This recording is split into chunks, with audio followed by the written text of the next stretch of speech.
एक छोटा सा गांव, खामोश Please रात और like and फजर की subscribe. ठंडी हवा, ये हसन की जिंदगी का सबसे खूबसूरत हिस्सा था।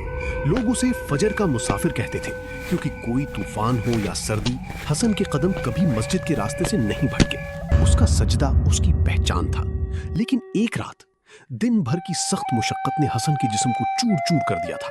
उसे खबर ना थी कि आज उसकी बरसों की आदत एक कठिन इम्तिहान में बदलने वाली है। वक्त गुजर गया और फिर अचानक जब हसन की आंख खुली तो कमरा सूरज की तेज रोशनी से भर चुका था। या अल्लाह, ये क्या हो गया? फजर का वक्त निकल गया। मैं सोता रह गया।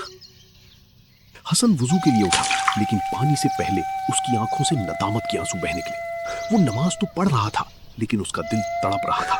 उसे ऐसा लग रहा था जैसे उससे उसकी कायनात छिन गई। है मेरे रब, मैंने तुझे याद करना चाहा, पर मेरी नींद जीत गई। क्या मैं तेरे दरबार के काबिल नहीं रहा? मुझे माफ कर दे, मुझे दोबारा अपने करीब कर ले। अगली सुबह जब अभी फजर में 1 घंटा बाकी था, हसन मस्जिद के सहन में मौजूद था। उसकी आंखों में आंसू थे। शुक्र है मेरे मालिक, तूने मुझे फिर बुला लिया। याद रखें, अल्लाह को आपके सजदों की गिनती से ज्यादा आपके दिल की तड़प अजीज है।